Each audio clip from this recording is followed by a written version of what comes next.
Bed ન્યૂઝની વાત કરીએ આપણે. ગુડ ન્યૂઝ ફિલ્મ જોઈ હતી તમે? જેવી મજા આવી હતી ને એવી જ મજા આ ફિલ્મમાં નહીં આવે. એટલે તમારી આશાઓ છે ને એ બધી નીચે મૂકીને જજો ફિલ્મ જોવા. દિમાગને તાળું મારી દેજો, આશાઓ ખૂબ નીચે રાખજો અને લોજિક નહીં લગાડતા. 3 વસ્તુ કરશો ને એટલે ફિલ્મ જોવાની મજા આવશે. જો આ ફિલ્મની સ્ટોરી કોન્સેપ્ટ થોડું યુનિક કહી શકાય, પણ છતાં એટલો બધો ઇમ્પ્રેસ કરે એવો નથી. આપણે આગળ જેમ વાત કરીએ એમ લોજિક લગભગ નહીવત જેવું છે. ફક્ત ને ફક્ત મનોરંજન માટે ફિલ્મ જોશો ને તો વધારે મજા આવશે. સ્ટોરીની તમને વાત કરું તો એક જ લાઇનમાં તમને સ્ટોરી કહું છું. હિરોઈન છે ને એ પ્રેગ્નન્ટ થાય છે. હવે એમાં 2 જણા એમ કહે છે કે ભાઈ આ જે બાળક છે ને એ મારું છે. બીજો વ્યક્તિ એમ કહે છે નહીં આ બાળક મારું છે. એટલે આ 3 જણા છે એના ઇર્દ ગિર્દ આ સ્ટોરી ઘૂમે છે. તો એ બાળક કોનું છે, કોણ એનો બાપ છે, એ હકીકતમાં આખું શું છે, એ બધું તમારે જાણવું હોય તો આ ફિલ્મ જોવાની છે. 2 કલાક અને 20 મિનિટની આ ફિલ્મ છે. એક્ટિંગની વાત કરું, વિકી કૌશલનું કામ સારું છે, મજા આવશે, ગમશે. હા, અમુક જગ્યાએ થોડું ઉપર નીચે થાય છે, પણ ઓવરઓલ વિકી કૌશલનું કામ સારું છે, ઇમ્પ્રેસ કરે છે. પછી તૃપ્તિનું કામ પણ સારું છે.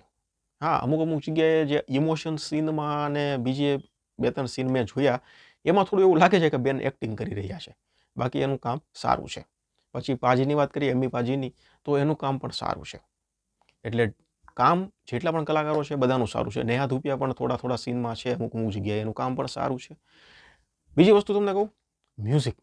જો મ્યુઝિકમાં એક તો મ્યુઝિક માટે અને ફિલ્મમાં થોડી કોમેડી ઊભી કરવા માટે, આ 2 વસ્તુ કરવા માટે ફિલ્મમાં જૂના ગીતોનો સહારો, જૂના ફિલ્મોના રેફરન્સ લેવા પડ્યા છે.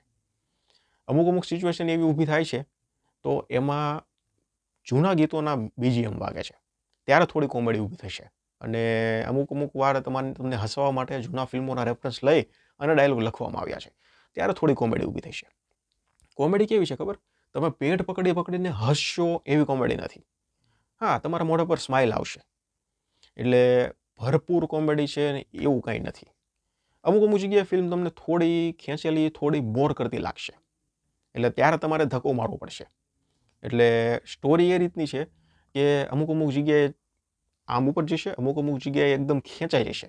તો તમારે ધક્કો મારીને ફિલ્મને ક્લાઇમેક્સ સુધી પહોંચાડવાની છે. ક્લાઇમેક્સ પણ સારો છે, ડિસન્ટ છે એવો કહી શકાય. મ્યુઝિકની વાત કરું તો તોબા વાળું સોંગ છે એ ક્યાંક થોડું ઇમ્પ્રેસ કરશે. બાકીના જે ગીતો છે ને 1-2 એ કાંઈ એટલા બધા યાદ રહે એવા પણ નથી. ફેમિલી સાથે જોવાય એવી ફિલ્મ નથી. હું રેકમેન્ડ તો નહીં કરું કારણ કે થોડાક હોટ સીન છે. એના કારણે ફેમિલી સાથે હું રેકમેન્ડ નહીં કરું. પછી તમારે જોવું તો તમારી મરજી. તો ઇન શોર્ટ તમને કહું, ફન ટુ વોચ અને ડિસન્ટ વોચ ટાઈપની ફિલ્મ કહી શકાય. હાઈલી રેકમેન્ડ છે, જોવી જ પડે, મજા જ આવશે, ફેમિલી સાથે જોઈ લો એવું કાંઈ નથી. ફન ટુ વોચ ફિલ્મ છે. ટાઈમ હોય અને થોડું કોમેડી જોવાની, વિકી કૌશલના ફેન હો, પછી ભાભી 2 ને જોવાની ઈચ્છા હોય, આ બધું તમારો હોય ને પ્લાનિંગ પ્લોટિંગ, તો એને એક ફિલ્મ જોવા એવી છે. હું 2.5 સ્ટાર આપીશ. તમે જોઈ લીધી હોય તો કમેન્ટ સેક્શનમાં જણાવજો કેવી લાગી. ધન્યવાદ.